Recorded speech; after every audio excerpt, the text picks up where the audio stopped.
Awesome. I think we are now live. Today is January the 23rd, 2019, and I've got the awesome Jordan Menard with me here today. We've literally just gone live, and I can already see there's 28 reactions from people on the live already, which is absolutely cool. So I actually met Jordan out in Vegas a few weeks ago, and he was like, blew my mind away with the kind of knowledge he's got, but also like the magnetism he's got as well, and kind of how he translates his knowledge and experience as well. So I'm really happy to have him on the show today. For those of you that have not been on the Power Hour show before, I speak to people on topics related to Facebook ads and people that are either running Facebook ads or running something kind of as part of Facebook ads, creative analytics, etc. Jordan is like in the trenches of Facebook ads marketing. So we're talking like 7-figure monthly spend kind of in the trenches. So you're going to get a ton of knowledge out of this. If you're on the live and you're watching right now and you have a question, get it queued up and put hashtag live. So then I can go through and pull out the questions. If you're on the replay, put hashtag replay. And then either myself or Jordan can come back later and try and answer those questions for you as much as we can. So I'm going to go through some questions with Jordan. I'm genuinely interested in finding out about his background, what he's up to right now. And then we'll open it up to you guys to ask any questions you've got related to Jordan's experience, Facebook ad, 2019, all the kind of questions that you guys have around what's happening with Facebook ads, how can I profit, and all that kind of stuff that we all love to talk about.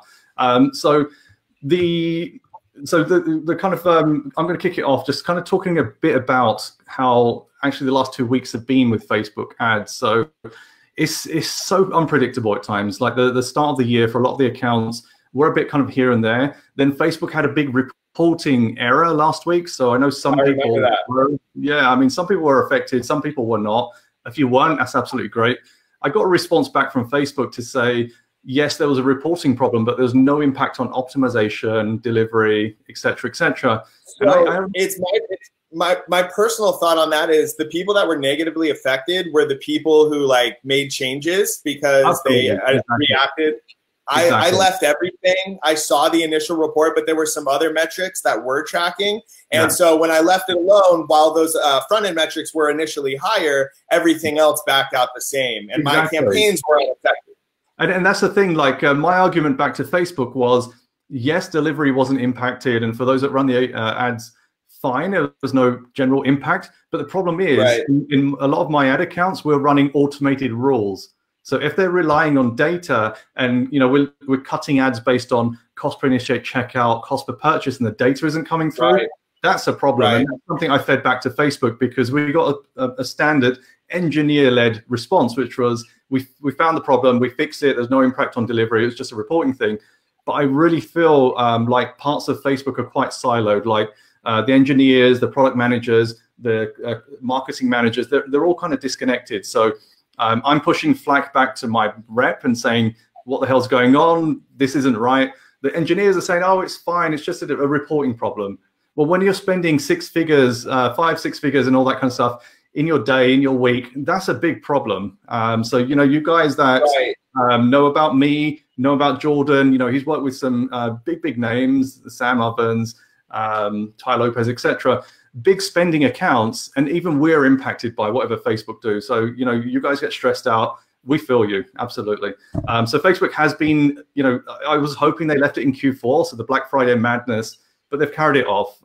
One thing I have noticed is since that error happened, a lot of our accounts have been a lot more stable and performance and delivery has actually got better. So I wonder if they have actually sneaked in a bit of a fix. So January started off really well for us. I hope it has for you guys as well. We'll go through where Jordan is with his account shortly as well. But I really do think still there's a ton of profit and growth to be had on Facebook. And I know people will still be doubting Facebook. There's loads of trash that happened in 2018, and rightly so. And they're going to have to fix up their data and policy and stuff like that.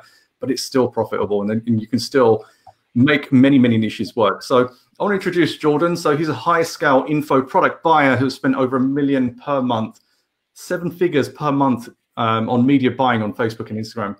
For people like Sam Ovens, Ty Lopez, and a few more, which I'm sure Jordan will be sharing with us as well. And we're going to go through and kind of find out a bit more about Jordan. I'm going to ask him some questions I'm keen to find out and then we'll give you guys the floor back. So if you're on the Facebook, if you're on the live right now, type in #live with your question, and I'll go through as many of those as we can in the next 50 minutes or so. And then if you're on the replay, #replay with your question, and either myself or Jordan will come back. So on that, I'm going to hand over to Jordan to give himself a better intro than I did and give you guys a bit more insight to who he is. Yeah, so I'm just a media buyer. I started off in the affiliate space, and I was just running Nutra and some beauty products originally.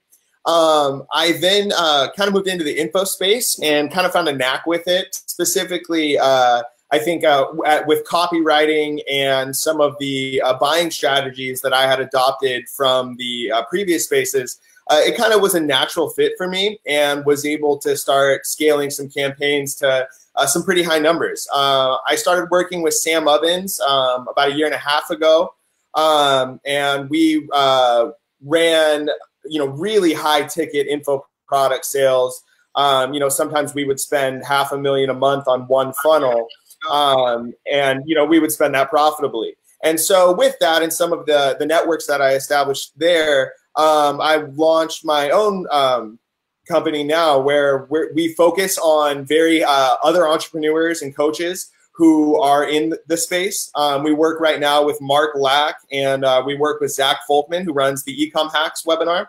And we service as a kind of like a back-end agency for these high-ticket info product creators.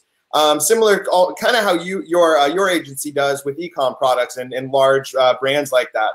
We do that just focused in the info space. We do have a few e-com clients, but we mainly focus in the info space, working with anyone who's willing to spend about $30,000 a month.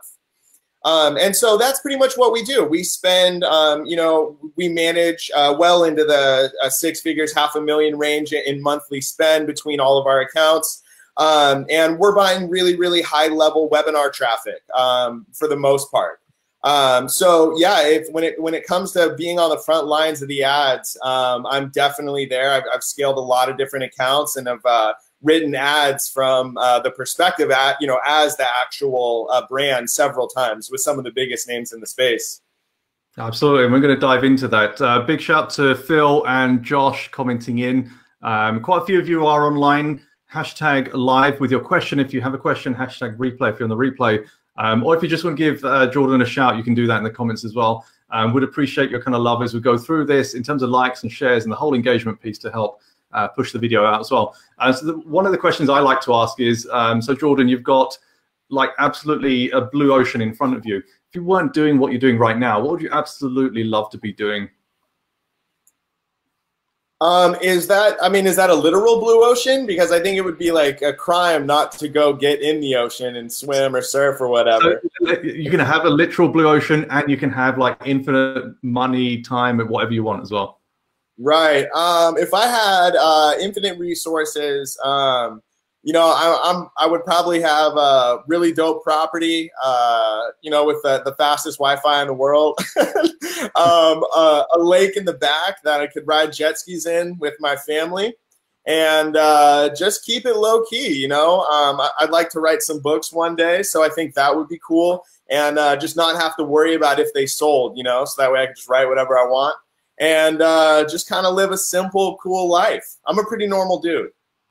Well, that's the crazy thing, right? So we met in Vegas a few weeks ago, and the more you kind of network with people that you know online that kind of work with bigger dudes, they all say, I'm a regular dude. I'm sure it's to some extent Sam Ovens, when you're sitting in his apartment with him, he's like, I'm a normal dude. And like all these hierarchies of people, it's just crazy. Sam Ovens is definitely a regular dude, but he's also a very unique dude. Sure.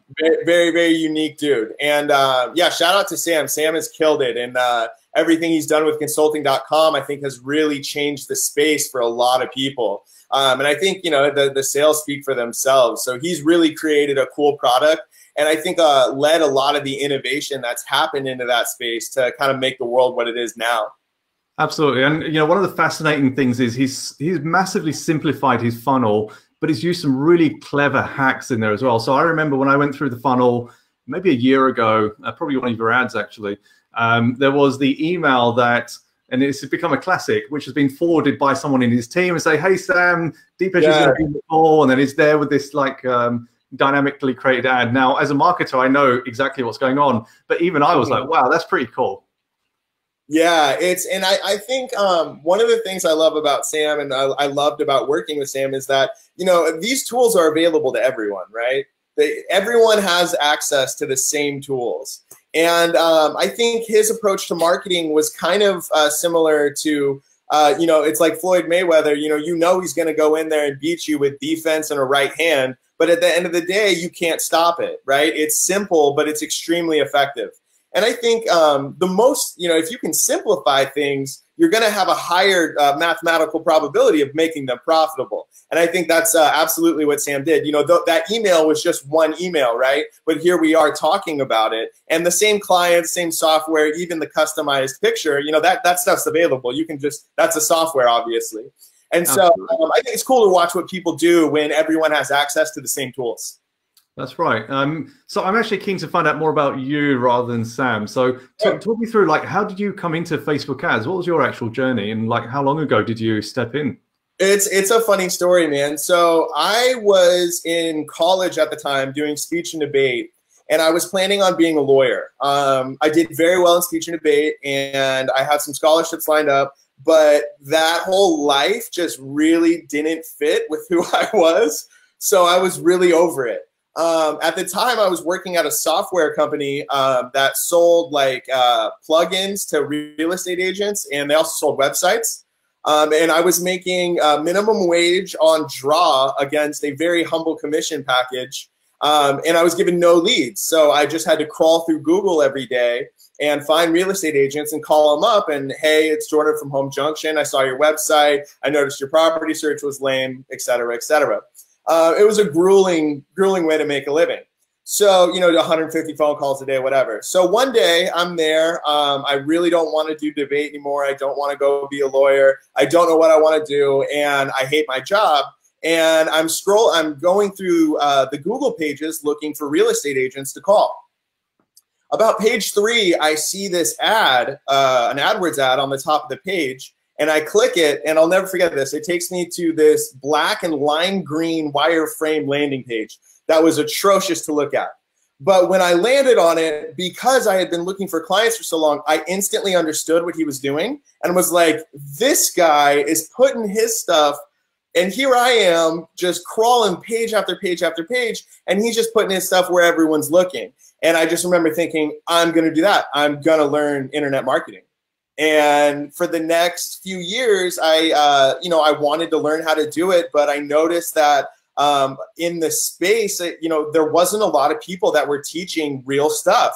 I wasn't impressed with the knowledge that was out there, and I didn't like the guru space at all. It's kind of ironic. And I just decided that I was gonna become the best buyer, as in I know the theory of and what Facebook ads do and how they function and how to test and how to advertise and write the best copy and just be objectively the best at that and set out as that, that was my goal.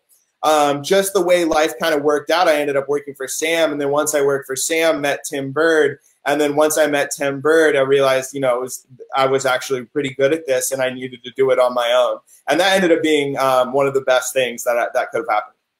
Absolutely. So how long have you been in Facebook ads now? I would say I've been, it's probably about 4 to 5 years. I've been buying for quite some time. I've really bought just about every type of offer. I've bought e-com, I've bought lead gen, I've bought millions of dollars in info. I did Nutra, I did affiliate stuff. We did calls. I mean, there was all kinds of stuff, all kinds of offers that I ran. I think when I found info, one of the reasons why it worked really well with my skill set is it's very difficult to make those offers profitable. To make high ticket info offers profitable on cold traffic on Facebook is a very difficult process, and you have to be very precise about how you do it, but you also have to test. One of the things we tell our clients now is like, look, you're going to have to lose some money getting this funnel profitable. There's just no way to do it otherwise. And then once you start to get it profitable, you watch a lot of things happen. And we're seeing that right now. We just got one of our funnels breaking even, But when we're spending at this clip, breaking even, we can now begin to start testing new things and pushing the boundary further, and then scaling it up. And so it's a very long and involved process, but it's a lot of fun. Absolutely. So Jordan's actually just racked off a ton of niches, like right off the tongue. So there's going to be a whole range of people on this live right now. If you've got questions for Jordan on any of that, hashtag live if you're asking the questions now. I can see some of them come through, and we'll get to those shortly. Hashtag replay with your question if you are watching the replay, so we can come back potentially later and answer those. So when did you kind of get your biggest win with Facebook, and what did it look like as well? So two things happened. There were two moments where the big wins happened or whatever. The first one was when I was selling a hair product, and it was at the time we were running before and afters, and it was affiliate stuff. And I was running, testing, finding whatever offer would work. And I found this offer that was generating a little bit of sales. I was still struggling to get the ads like really profitable. It was like typically a break even, and I had been running that way for like 2 weeks, and I was just about ready to give up on it. And one night, it was really late. I had just been in this account way too much and was obsessing over it. And it was like 4 a.m. and I had just finished this campaign, and I was looking at this ad, and I just had this weird feeling about it. And so I published it, put everything, and went to bed. I woke up the next day late at like 11 and didn't even think about it until noon, and then realized like I was spending money, and I like freaked out, ran to my computer, and it had spent at that point like $300, but it had made like about $8 grand. And I just remember looking at it being like, what? And it was just like a freak moment where I knew what I had, like, I don't know, everything went from theoretical and like I could make this amount of money to all of a sudden it happened. And so that was the first moment where that really sparked, like, and I saw the potential, and that I knew like, wow, I can make campaigns profitable. Of course, the account got banned, and my whole world came falling down shortly after that. But that was like the moment where I realized I could do it.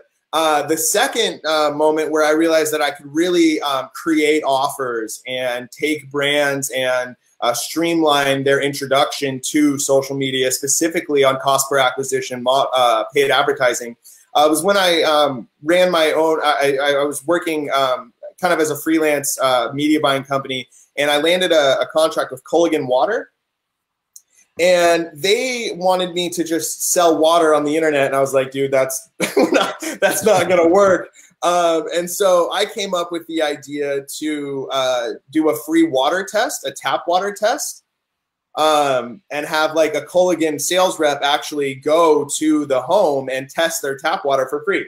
Now, it sounds like a really good offer, but really what you're doing is inviting like a Culligan sales rep into your house to tell you how bad your water quality is. But it was extremely successful, and it blew all their radio campaigns away. It blew their TV away. The data that we had was way better, and that led to that branch actually being bought by another franchisee who then moved on. And at that point, I went and worked with Sam. But that was the moment where I realized I could take any brand.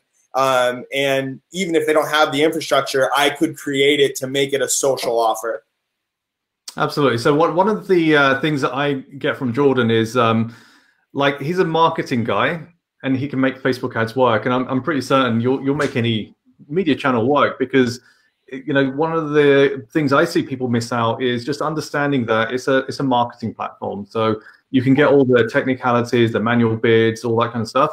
If you can't create an offer and you can't make it compelling and you can't get people interested in it, then it's going to fail. So I saw a video of you and the awesome D Deng in the AdLeaks community. You're kind of I love D and all that kind of stuff. And I think that really resonated with me, because like that's so easy to skip out. And I'm looking at certain affiliates and drop shippers and stuff like that, where they'll just throw ads up and then they'll start putting money behind it. They'll work on a funnel, and then they'll say Facebook ads isn't working. They'll go to the next product, next offer, etc. But through your kind of process for unlocking the creativity and kind of how you go from idea to actually getting that landed and profiting.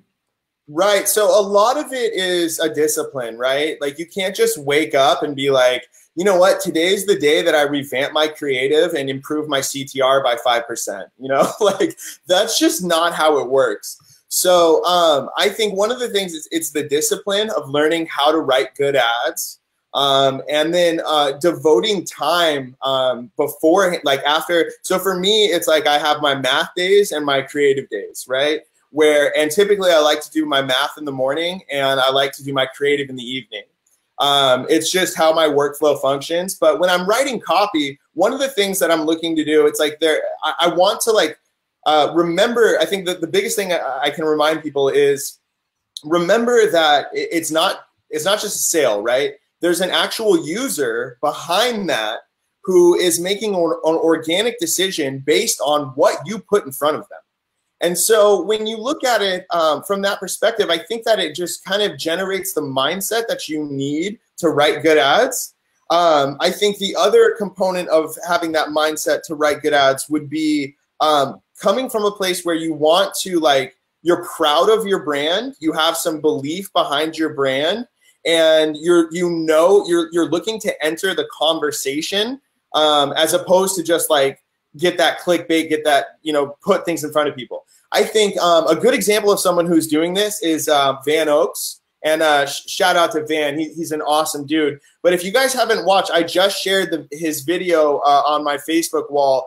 He works with a company, Diesel, and they sell clothes, but they give $100,000 away to one of their purchasers. And it ended up being a guy who only bought one T-shirt, but he had leukemia and was going through cancer right there, and he breaks down crying on the phone. And I think that's a good idea of how, like, that's a good example of how the offer is so good, the copy writes itself, and the offer comes from a place of how can we make people most excited to be our customers? And in Van's case, you know, he did such a good job leveraging that type of mindset that not only, you know, it worked. I'm sure it worked on the back end, and I'm sure it backed out, but they actually got to create a life-changing opportunity, and they never intended to do that, right? They just wanted to, you know, put out the 100,000. And so I think that's just a good example of all the things I'm talking about, like in a practical space. And I think when you look at marketing like that, you're going to see a lot more successful results. And that's when the technical part that you brought in about the buying and the bidding and the optimization windows and the really advanced remarketing techniques, all of those things become important after you've mastered that first part. I use the metaphor, it's like a race car. Online marketing is like a race car. One, because your engine is high octane and blows up every 4 laps. And in this metaphor, I would say creative would be your tires. If you don't have good tires, you can have the best engine in the world, the best build out, best mechanics, but you're going to slide all over the track and never go anywhere. And so it's really about understanding the symbiotic nature between the two that I think makes a buyer uniquely good in such a competitive time like it is now. Absolutely. I love that analogy of the race car because it dovetails with my analogy of Facebook ads as a Ferrari. And what I find is Facebook blueprint training, I don't know if you've taken it, Jordan, but I haven't. Oh. And a lot of people get into the Ferrari after having taken blueprint training, and then they go and spin it out. They'll go and crash it. Because what Facebook blueprint often does is it will teach you how to drive the car, but it won't teach you how to take this race car around the racetrack. Right. And so there's a big disconnect there. So even before you get in the car, you need to actually learn how to make money out of Facebook. It's very different to learning the theory, applying it. And you know, I tell people, if you're brand new to Facebook, don't pay for a course. Learn it by actually spending money. You'll learn so much faster. And like, it's so easy right now to get an affiliate offer. And for me, that's the perfect start base, because you don't need a store. You don't really need a kind of long-winded website. You just need a good funnel. And then start trafficking it, whether you want to do lead gen or CPA offers, etc. Get started, learn the traffic, and then develop it from there. I think that hits the other important part, which is just, I think you really kind of need the guts. Like, all the best Facebook buyers I know take a lot of really calculated but very aggressive risks. There's no other way around it, right? I know I do in my campaigns. There's times where I'll put up 3 times what the daily budget is, supposed to be according to the client, because I'm betting on my optimizations at noon shutting off things that aren't profitable and maximizing the things that are and making back the money I spent getting that momentum. So in order to have, in order to get the kind of guts to do that, there's no other way except spending money on offers and losing it first and figuring out how to do it and just being relentless with it. Absolutely. So we're going to take some questions from the viewers shortly. So there's some questions lining up already. Just on the note of where Facebook ads is right now, what's working for you? Like, what's kind of the 2 or 3 big things that you're working on that are doing really well that other people may not know about or may not be using? Sure. So just a quick disclaimer. I know there's like a lot of people have like, they swear by their tactics. I'm really not one of those people. Like, I don't think there's one thing that works. I use everything, constantly test it. I will say the one constant that I have noticed is I try to launch ads every day. So if you can get into an account and launch ads every day and constantly be pruning things that are losing after a stricter, if you spend, depends on what your CPA is, but if you spend a relatively small amount and then cut it aggressively and just dupe out and find changes, I've found that practice will generally lead me to the most scale and the most profitability. As for like the technical things that I've been noticing, we see more success with manual bidding than auto bidding, most definitely. I'm a big fan of bully bidding, but I think that requires a very good account, as in, your funnel, your metrics. You're really looking to push people around the auction as opposed to just get that lowest cost, because if you win every auction, your funnel's going to back out at a more cost-effective rate than allowing the algorithm to bid for you. So, with things like bully, I find that they're going to be typically my highest ROI ad sets. Because I run out of the ad set level as opposed to the CBO for manual bidding. But I use a lot of different methods. Right now, I have one method where I'm testing creative across like 20 different audiences at $7 daily budgets with 2 ads in each ad set, testing the difference between a learn more and sign up button. So I can find my creative and find the exact combination of audience creative that I can then put into a bigger campaign and test its ability to run at a bully where I push everyone out of the auction. And I found that when I utilize that, it's been the best. The other weird thing that I've been noticing recently, and I don't know if you guys have noticed this as well, I'd be curious to hear your take on this, Depeche. I've seen a lot of value in interest targeting, whereas I normally use a lot of lookalikes. I'm always testing both, but I've recently found that I've actually been scaling into my interest targeting more than I have. I would say it started happening about 6 weeks ago, maybe. At least that's when I started noticing the trend in data. So I would be curious if you've seen that. Yeah, so one of the things that I am a real big advocate of is how clever the data collection is from Facebook outside of Facebook. So one thing that people don't realize is, like, by virtue of you putting the pixel on your website, you're giving up data to Facebook. Right. So Facebook knows, let's say you're in the pets niche, for example, and you're advertising to people who are dog owners, have interest in dogs, all that kind of stuff. And let's say you put engaged buyers in as well. So you're now telling Facebook, I want people that are interested in this particular niche and are in the buying market. Now, engaged buyers are generally the people that hit the shop now button. So Facebook knows that. Now, if someone's actually on the internet, they're browsing different websites and they've gone through lots of different pet sites, even if they've searched from Google, Facebook have that data, like whatever data your website can hold. And I'm not talking about just the visual. I'm talking about the HTML, something called DOM. I don't know what it stands for, but it has all the kind of attributes of your website, screen size, browser settings, all that kind of stuff. So Facebook collect all of that. And they know what time of day you looked at this particular site, what other websites you looked at, did you buy recently, what your buying history is. They're collecting so much outside of Facebook. So what I find is when you're actually going for those interests, Facebook knows so much about you already, far more than I think a lot of the, I guess, more junior or intermediate buyers are aware of. And that's why, like, even there's a couple of accounts I've got right now, which we're testing lookalikes, but interest is still working far better. Same. And because of that, we just continue with it, and we're refining and continually test different interests. I personally like to test them differently, separately, and then stack them up. So do I. Combine them in, but it works, absolutely does. So what I'll do typically is like I always test separate, always, and then once I find 2 that are working, I'll layer them, and then once I find like 4 that are working, I'll start grouping lookalikes and interests. And typically, when I can group lookalikes and interests, maybe 2 interests, it's hard because it fractions down your audience and makes it a lot smaller. But I have one audience that's like 980,000 people, but it's producing like, my highest ROI by far. It's like every $500 sells a $2,000 product. So, those types of, I've noticed that, but specifically recently, I feel like there's been a rise in value in the interest targeting, more so than usual. Absolutely. So Brandon says DOM is document object module for those that want to know the technicalities. Shout to Vito. Hey, Vito, Jordan. So we're going to go through your questions shortly, guys. So in terms of the kind of whole Sam Ovens experience, like, what is it like working behind the scenes of what looks like a crazy but well-oiled machine? Yeah, it was a great experience. Working there was it was a huge learning experience for me. I really loved it. I think one of the things that you learn, is how lean a team can be in a world where you have people that are really buying at a very efficient rate, specifically in the info space world. I also noticed, like, when you're buying, so like we would, there would be days where we would spend more, 30, 40,000 on webinar traffic in one day.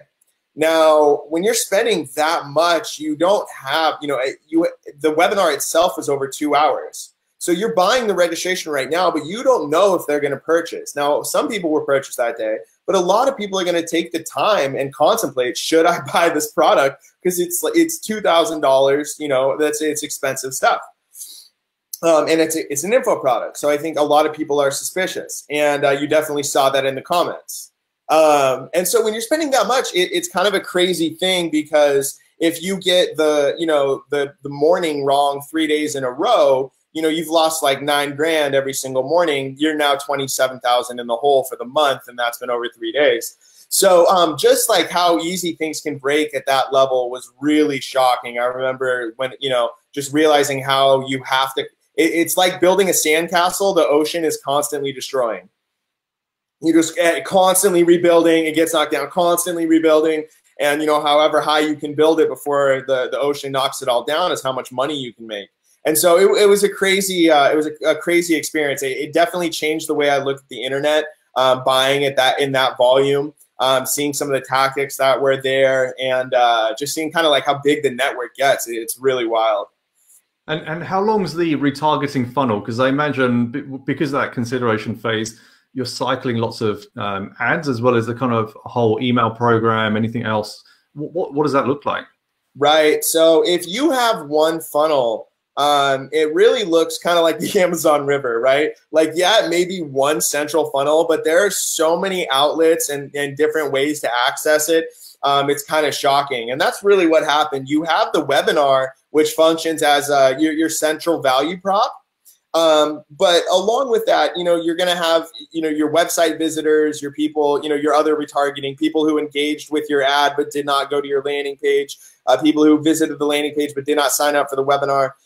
The retargeting funnels would actually be pretty complex. I ended up building out all my retargeting in a separate account on the same offer because of how just dedicated things ended up being. And we like to organize by creative top down at the campaign level.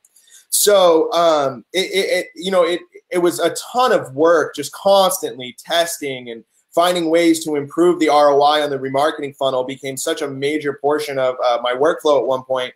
It becomes a trade-off. Can you get as much cold traffic at that scale versus can you optimize all your remarketing and get that funnel buying at a complete rate? You have your email funnel, your email follow-up sequences, usually coordinated by something like Infusionsoft.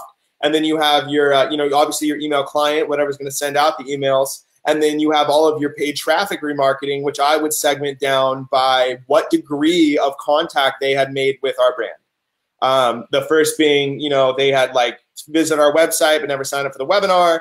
or engaged with an ad, and looking at 180-day, 30-day, and 7-day windows. I know that's a little bit weird. People do it differently, but that's what I like to do. And then going down and whittling down to a hot retargeting audience, people who had added to cart but not purchased, and buying their traffic at a daily unique reach ad set level optimization event, testing all kinds of crazy things like that. So it becomes a very complex process, even though it's that one central funnel. Absolutely. That's fascinating. Honestly, I could continue talking with you about this kind of stuff for probably a few more hours. But there are some questions racking up. So guys, if there are questions that you have, hashtag live if you want to ask them now, hashtag replay if you're on the replay and you want me or Jordan to come back and answer them. I got a ton of likes and hearts and all that kind of stuff. Not surprised. Some nuggets and gems already falling out of Jordan's pockets here right now, and you can collect them all up. So in terms of keeping yourself up to speed, so you mentioned you do a lot of testing.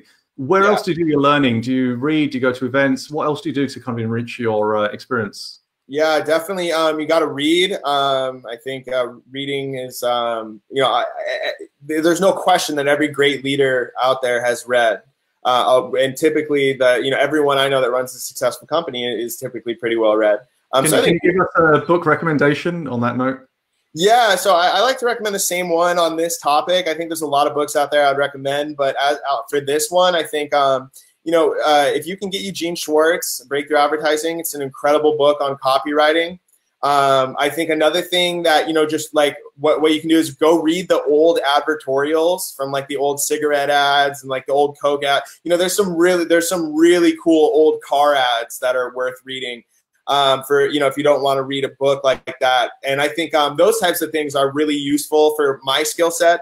Just kind of reminding back in the day, those advertorials would be ran in a magazine or whatever, and you would want it to blend in like a story because that's what everyone was reading, right? So the native format would be a story.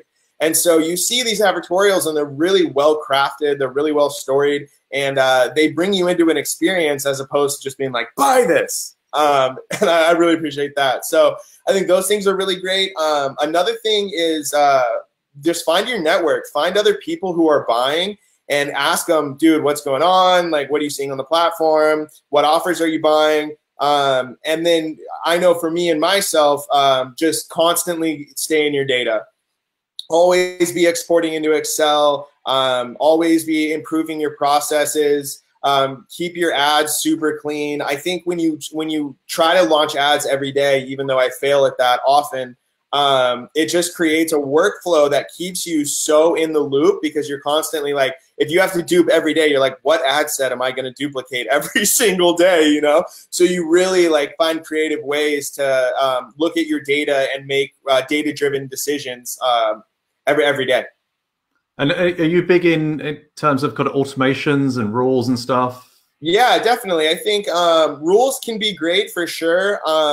I think it depends on what I'm doing. I'll use, RevealBot's great. Ads We Do is really great. Shout out to Zach. That's a great software. And the native rules are fine too. I don't think it goes any one way. It depends on what I'm doing, right? With webinar funnels, one of the problems that you're going to run into is how do you apply rules aside from very simple, like if the registration cost is too high, turn it off, So it's like, I think you can set a lot of rules that will help as you're working, it'll help maintain things. But I think rules are, they're never going to be the make or break, right? Rules are never going to be the thing that makes it or breaks it. It's going to be the thing that gives you that extra bump, gives you that, and what I think it's most useful for is automating the kind of like the weeding and tending to the garden and allowing you to focus on more, getting new campaigns up, testing new creatives, finding new audiences, etc. Awesome. So last question before we go into the questions from the viewers. How do you relax? What does Jordan do outside of Facebook ads and marketing and stuff like that? I love riding motorcycles. Cool. I got a little dual sport 650 right now that I love. I like shooting pool. Awesome. We're gonna have to play pool one day. Yeah, man, definitely. I'm looking forward to that. And I love hanging out with my family, my girl, and you know, like I said, I'm just a normal dude. I like to hang out, but you know, to be honest, I really love what I do, and work really is fun for me. Cool stuff. So I'm going to take the first question. So, hey Jordan, it's a question from Jordan, who's also in the UK as well. Do you think Sam? Can you actually see these questions? I don't know if you can see. Yeah, I see it. Yeah, I see it. All right, cool. So I'll let you answer that then. Yeah. Do you think Sam Buffett's movement from webinar across the free trial will be a good choice over the long run? Yeah, I think it probably will be. I think Sam's product has reached a point of critical mass where it makes sense to let people try it for free. And go ahead and upgrade. I think, you know, obviously you're going to get that credit card on the front end, which is good. And I think you know, I think it'll be a cool play. I know Sam has some other stuff up his sleeve, which is coming, and that's very exciting. But, you know, only at the end of the day, who knows? The market will tell. Absolutely. That's a great question. And, you know, one of the things I discovered now that I've entered the info space is how quickly your stuff gets copied and shared in all these dodgy sites and stuff like that. I think Sam is the king of that. I have seen. Yeah, you know, I know. I get so many Sam Ovens for free followers on Instagram. It's like a third of my followers. Absolutely. And the thing is, like, what I've learned to do for anyone else who wants to come into the info space is just ignore it. Like, the people that are going to buy that, they're going to buy it anyway. People that want to work with you and learn with you, like, if you're selling info products, give a hook that you can't get from a free product. So, for example, my stuff, I update it every few months.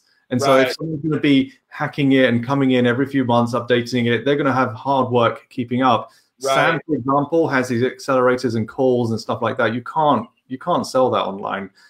So if you are thinking of coming into the info space, just think about how you can stay ahead. Like you just mentioned, some new stuff coming up. Yeah, absolutely. Absolutely. Question from Russia, I guess. I think that's Russian. What kind of program are you using for streaming? I don't know if this is for me or for Jordan. For me, we're using BeLive. So BeLive is great.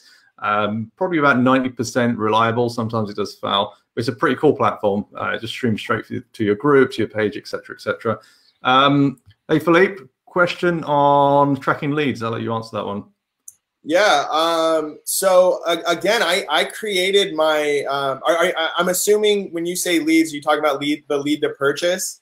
So what we would do is we did offline purchases. We would get people because we would connect. The amount of data that we got on the front end was actually very impressive. We would get their name, their phone number, their email, their address, and the date and time that they wanted the appointment done. Because we were getting so many leads that the salespeople couldn't follow up with them. So we ended up just doing full-on booked appointments. And then we would connect it to their Google through Zapier. And I was using Unbounce at the time. So we would have that fully automated. And then once we saw people that would make the sales, we would upload offline conversions through the Excel data. And what was cool is that we were getting leads for like crazy cheap, you know, like lots of times like $6, $7. And one of those leads would sell a water softener that was like 3 Gs, 4 Gs, you know, and then the service cost another 5. So it was like this opportunity for crazy return. And like I watched this business blow up and get bought. And I just remember thinking like it was wild. But that was how we did most of the tracking. I'm not a huge fan of Unbounce anymore, but that's what I used at the time. Cool. So the next question is from Josh. Hey, Josh, how's it going? Question on copywriting. I can't. It hasn't. Can you read me the question? Oh, it's going to come up. So the question is, what is your most recommended copywriting resource?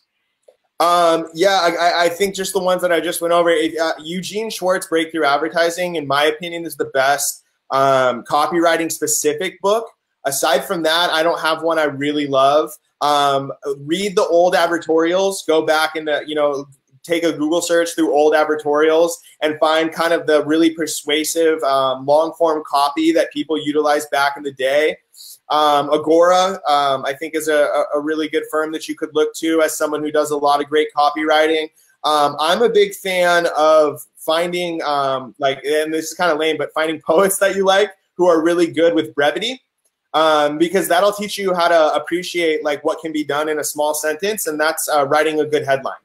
And so kind of finding those creative outlets and like understanding everything that makes up an ad and how it appears to stop that scroll and invite the right person who has the right intent to really engage with your content. I think you kind of have to draw resources from everywhere, right? And I would say those are probably my favorites, aside from just like, finding all like the good ads that run and looking at the ads that you see in the wild and making sure you like them and comment on them so you get served more ads like them.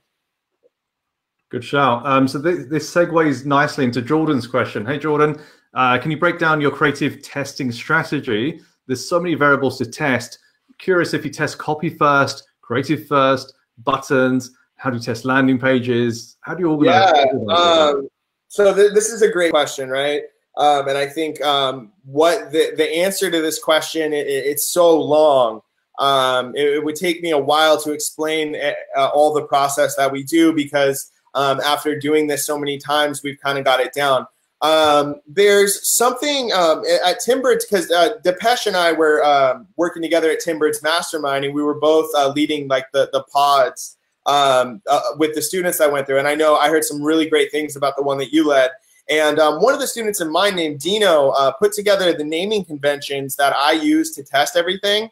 And it's called, the name of the convention is string theory, but that's what I do. So the overall, like what I do is make sure that I name every part of my ad set with a specific nomenclature that indicates exactly what that ad set is comprised of. So I start with geo.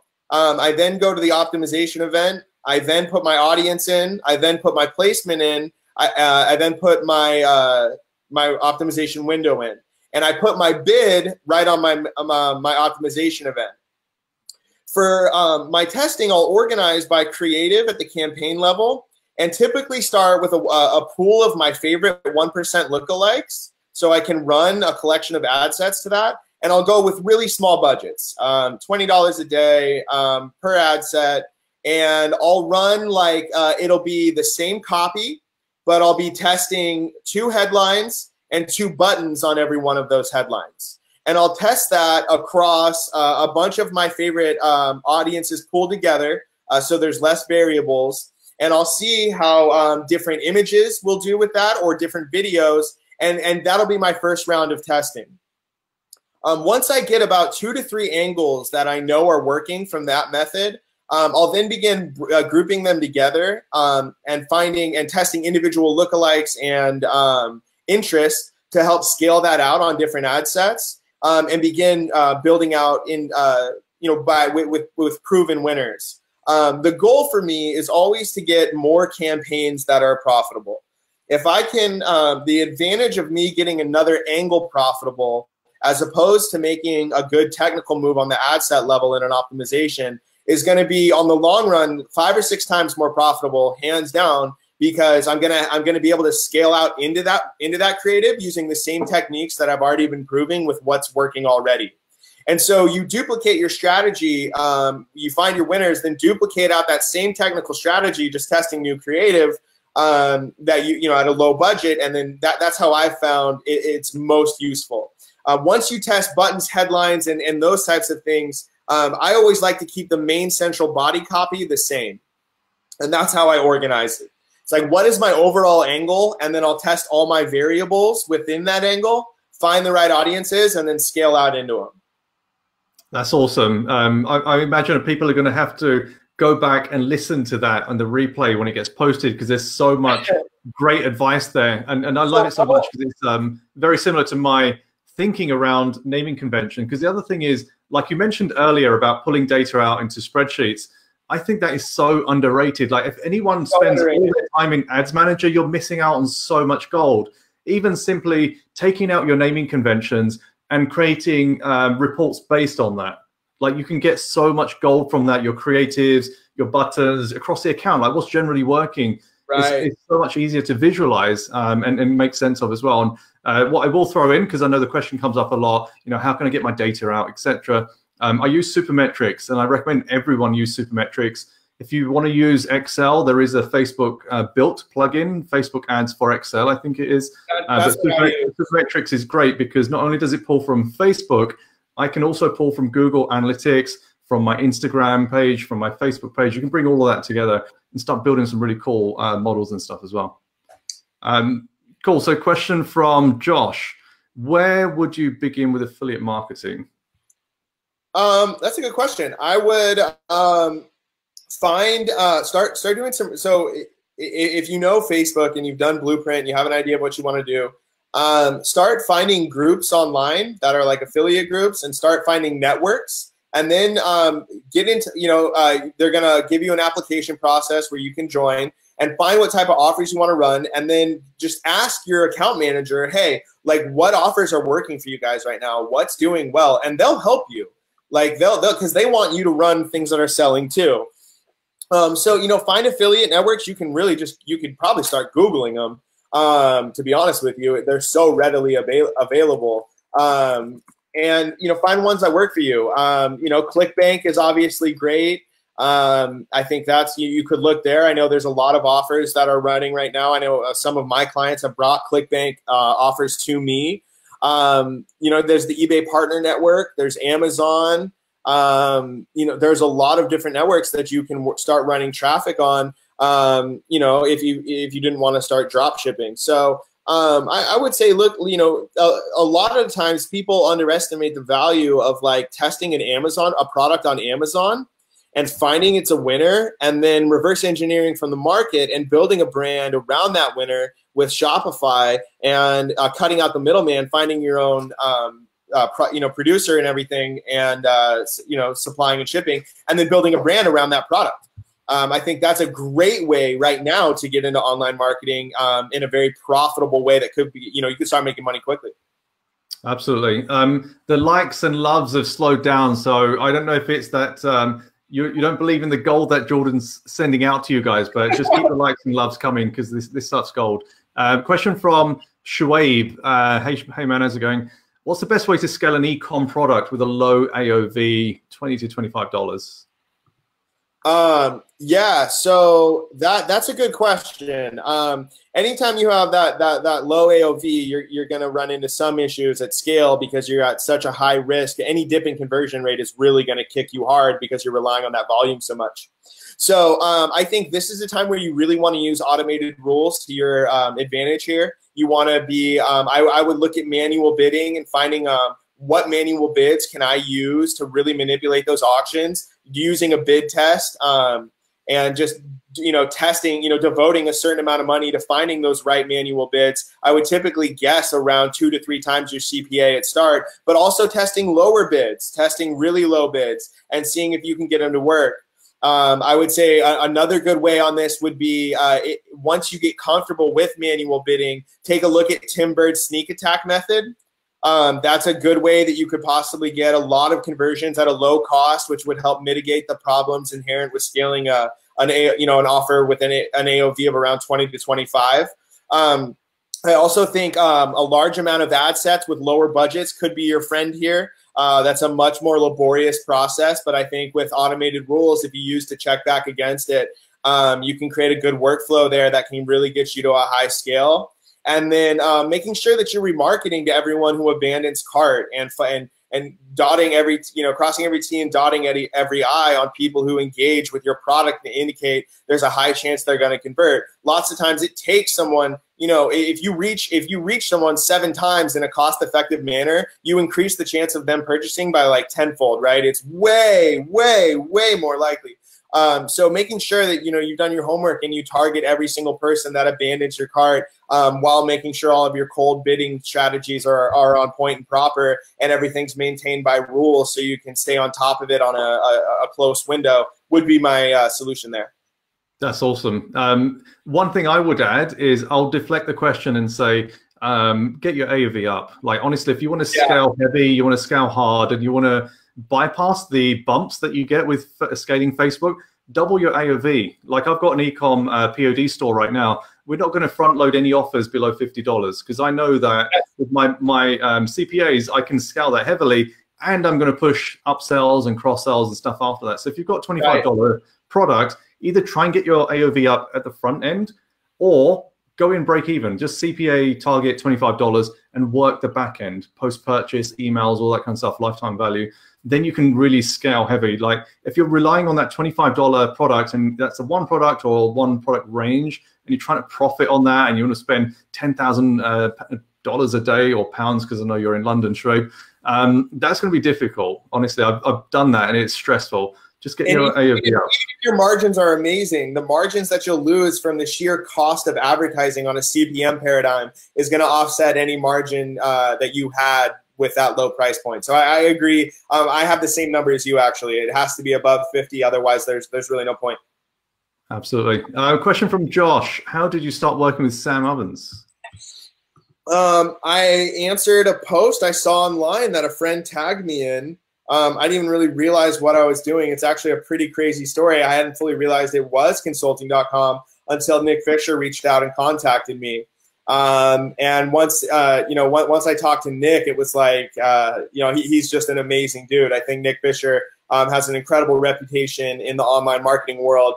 He's known as one of the greatest to ever do it, and I think for a good reason. So when I first interviewed with Nick, from answering something in that post that a friend tagged me in, I knew that's where I wanted to go, because I was so excited about working with Fisher. Absolutely.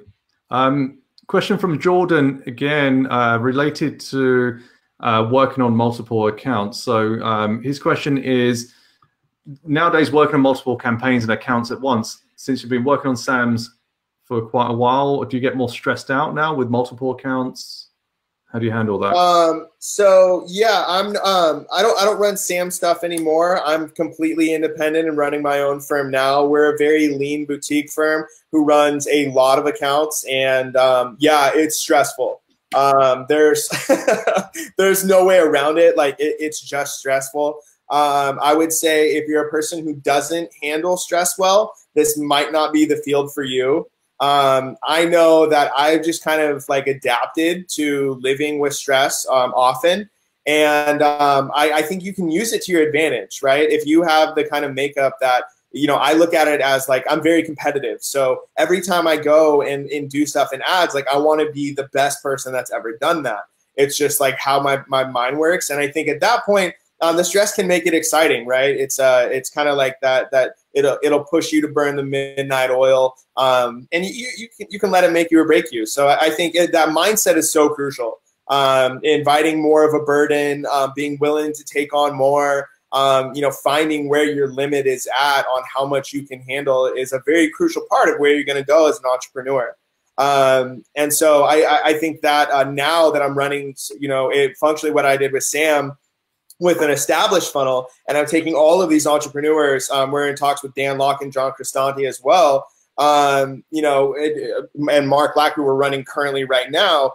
All of these campaigns that we're running and that we're working on, it's a very intense process, and you have to really learn how to manage your time well.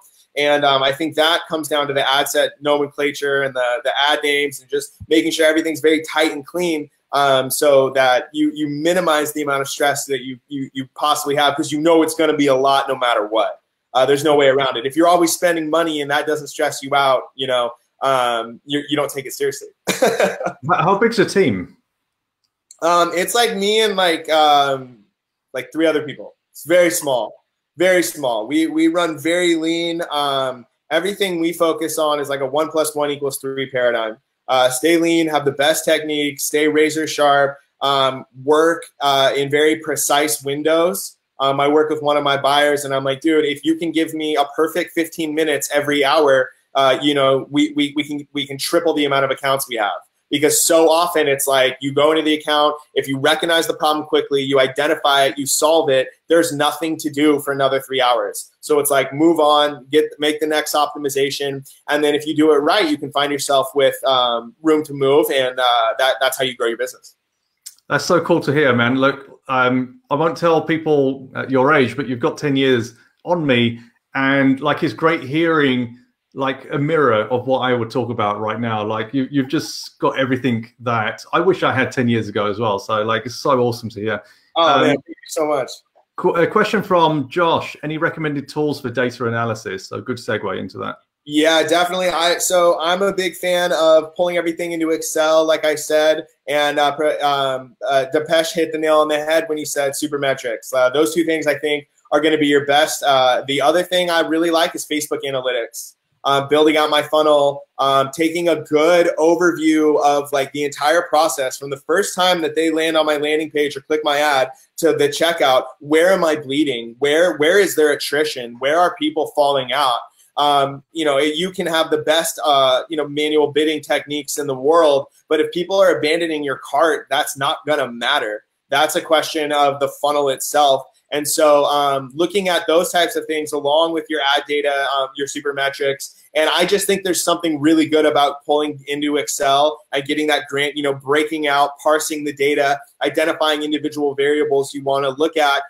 That's how I can do things like look at $50,000 spend and make a decision which work better on 1% purchased lookalike audiences, auto placement or Facebook placement with Instagram, or Facebook feed placement or Facebook video placement, right? Because I have nomenclature that will let me know what I'm looking at. So I think you know, utilizing every tool that I just mentioned, there's really not that many, but those three can give you all the data and insights that you're going to need. Absolutely. Hey, Tim, Ty, I'm going to post your question up. So what's AOV alongside Dino's answer, average order value. Hey, Dino, how you doing? What's up, Dino? Shout out to in Las Vegas as well. So great to see you on here as well. Question from Josh.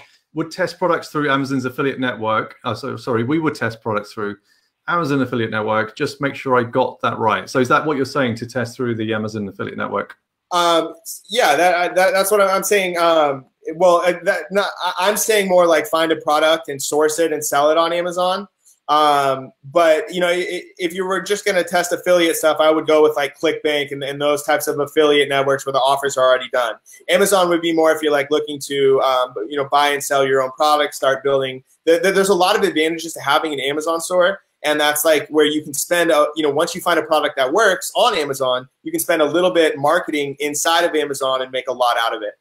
So if you can find a product that's selling and, you know, create your Amazon store around it and source it, then that's what I would recommend. But if you're just looking, you know, if the question is, how can I get started right now? It would be like an affiliate network for sure, like I mentioned.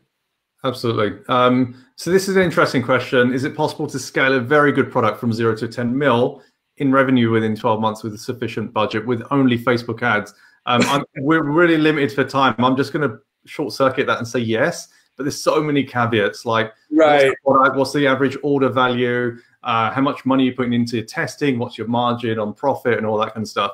Do you have anything else to add quickly on that? Yeah, I would say focus on making your first 1,000 spend profitable. And then the 10 million in rev will do the rest. But focus on creating a brilliant product that really people love, and less about the money. Absolutely. So final question from Josh. What are your best tips to building a team that help you media buy? This is one of the toughest questions. The only way that you're going to be able to find good media buyers is to network with them in the groups and follow people like Depeche. Depeche is like, when I met Depeche in Vegas, it was like just obviously apparent and kind of like surprising how he was so humble yet so authoritative in his knowledge, right? So people that follow and that his audience is going to be a great resource for you to find people who are commenting like-minded things. If you see one, I met Depeche backstage, and that's how our friendship started, which is really cool because like we were both speaking at iStack, but I had already known him because I saw some of the comments that he had left in the group, and they were very insightful, right? So like I knew that he was this type of person, and I think that is the best way to do it from home. The other option is go to the iStack events, go to AdLeaks events, go to Depeche's mastermind. Go to these events where you find buyers. That's how I met Dino, who is now my director of marketing at our firm. So that's how you meet the best people, is just by really getting involved in the community, looking to provide value, creating posts that are really valuable, and you'll just start to build up a network of people who are looking to help you out. Absolutely. And you know, that's a great end to an amazing 1 hour with Jordan. That just absolutely flew. Appreciate you, Jordan. you guys probably don't know, but he actually had to change his flight to make this call for you guys. So like that should deserve a ton of hearts and likes and comments. And appreciate you being here for us, Jordan. I'm looking forward to seeing what 2019's got in store for you. How do people follow you? What's the best way to kind of keep up with what you're up to? So yeah, I'm pretty low key, man. I'm not, I really focus on the back end of stuff. So like, I don't have a very high profile. I would say after this, I'm going to have Dino go in and post the Google Doc that he made for string theory, which is kind of the stuff that we talked about in naming conventions. If you like that, just get at me on Facebook, send me a request, shoot me a message. Like I said, I'm a regular dude, like super normal. Depeche, thank you so much, man.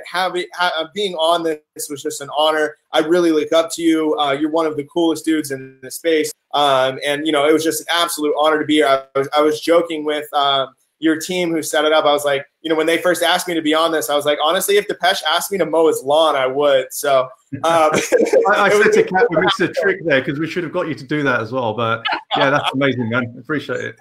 Hey, pay for my ticket to London and no problem. Done. Cool. Cheers, Jordan. Look forward to catching you at another event, I'm sure, soon. I'll be at iStack, and I'll be teaching at Tim Berg's Mastermind in San Diego. That's in March. So if you guys are there, definitely come through. I'll be doing a quick thing on naming conventions, actually, at iStack. And then I'll also be speaking at their event in Barcelona. Awesome. So hopefully we'll get a link for that put down as well. So yeah, one of the things that you probably haven't seen, if you haven't seen the iStack replay, Jordan went out and crushed the stage, and I was like, how many times have you done this before? He's like, oh, this is the first time. Unbelievable. So like this guy's going to be on fire 2019. Follow him any way you can. Thanks for dropping so much gold, Jordan. Guys, I'll see you online. Thanks for joining me. Have a good evening.